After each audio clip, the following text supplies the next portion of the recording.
Saudara-saudari yang dikasihi Tuhan, hari Jumat tanggal 12 Februari yang lalu, saya merayakan Ekaristi Kudus di Bible Center Batam untuk memeriahkan perayaan Tahun Baru Imlek 2572. Walaupun bukan berasal dari etnis Tionghoa, saya merayakan peristiwa unik ini bersama dengan mayoritas umat dari etnis tersebut sebagai sebuah tanda sukacita dan syukur atas segala berkat disertai harapan untuk selalu diberi karunia yang baik di masa depan, seperti kesejahteraan, kesehatan, hati yang damai, dan sebagainya.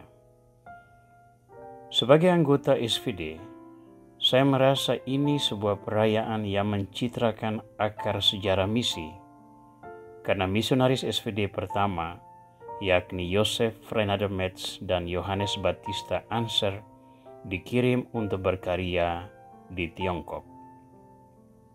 Anser kemudian menjadi uskup, sementara Freinademetz menjadi misionaris teladan yang tak pernah sekalipun kembali ke Eropa sampai akhir hayatnya. Dalam karya misinya, Freinademetz memperhatikan pemberdayaan awam dan menyesuaikan diri dengan budaya dan tradisi setempat.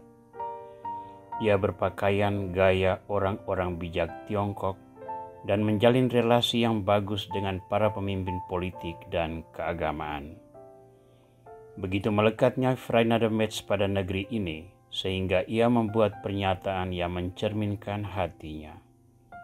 Saya mencintai negeri Cina, saya mencintai orang Cina, saya menjadi orang Cina, dan di surga nanti saya tetap mau menjadi orang Cina.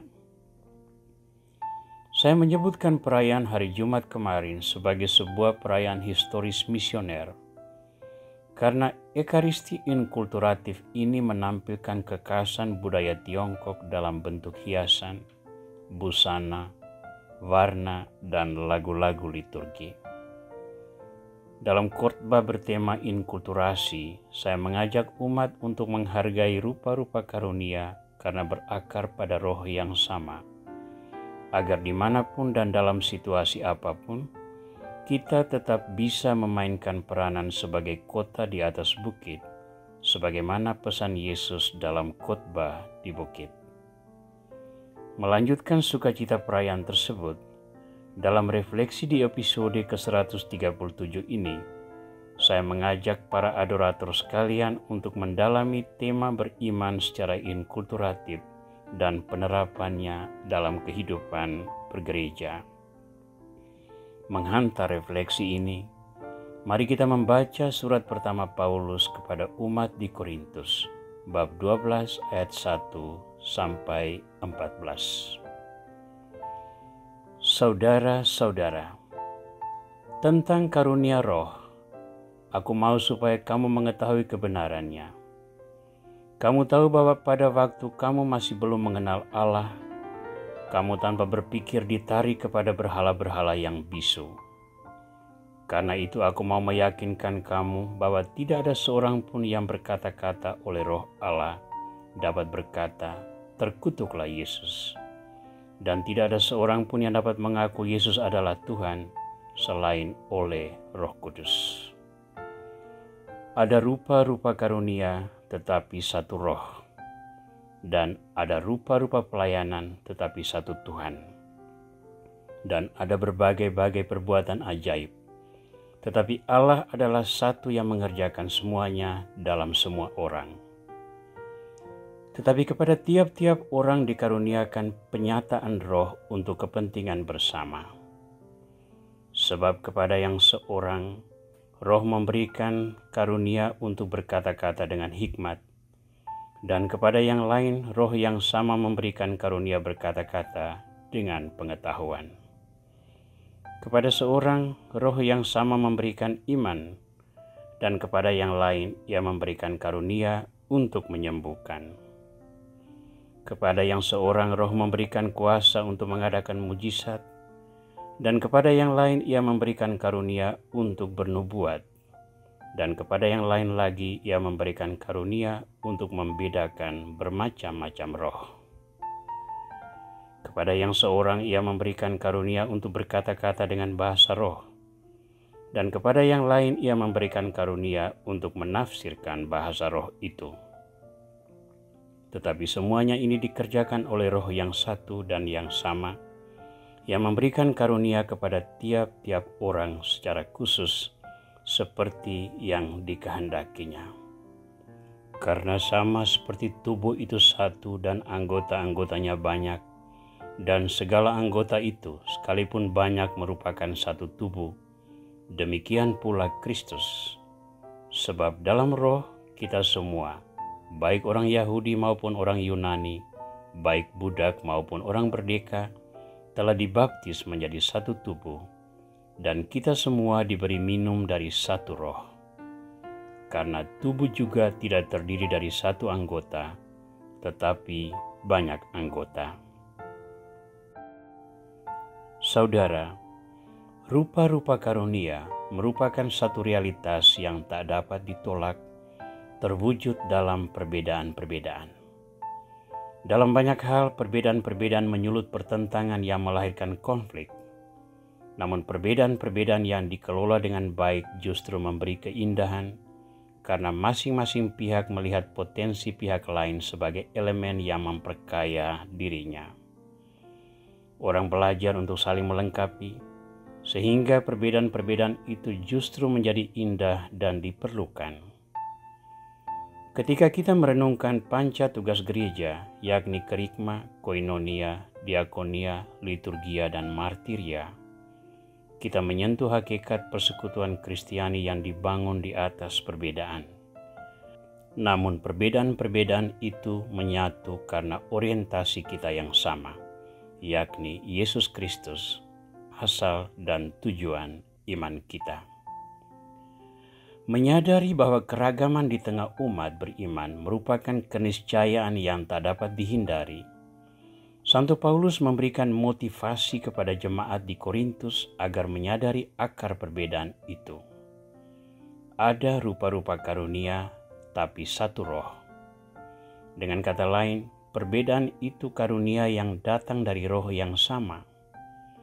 Sesuatu yang datang dari Roh Kudus tidak dimaksudkan untuk hal yang tidak baik, tetapi agar setiap orang dapat berpartisipasi dalam karya yang sama dari sudut yang berbeda, sehingga bangunan kerajaan Allah tidak saja indah, tetapi merangkum semua orang ke dalam satu keluarga. Lagi pula, semuanya berakar pada sikap Kristus sendiri terhadap perbedaan itu.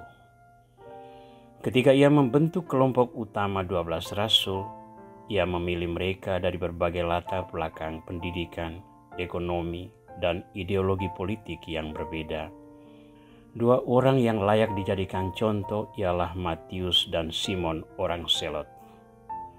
Matius orang kaya yang berpendidikan dan pegawai pajak, kolaborator penguasa, baik itu Herodes yang menguasai wilayah Galilea maupun kekaisaran Romawi yang memegang hegemoni kekuasaan di Palestina. Di mata orang Yahudi, Matius itu pendosa dan pengkhianat bangsa. Sementara Simon anggota gerakan Selot, pejuang kemerdekaan yang ingin mengusir para penjajah. Kedua pihak yang bertentangan ini menyatu karena Kristus. Di depan Kristus, semua karakter diri yang potensial membawa kehancuran ditanggalkan. Mereka dibentuk menjadi manusia baru yang tangguh dalam mewartakan firman Tuhan.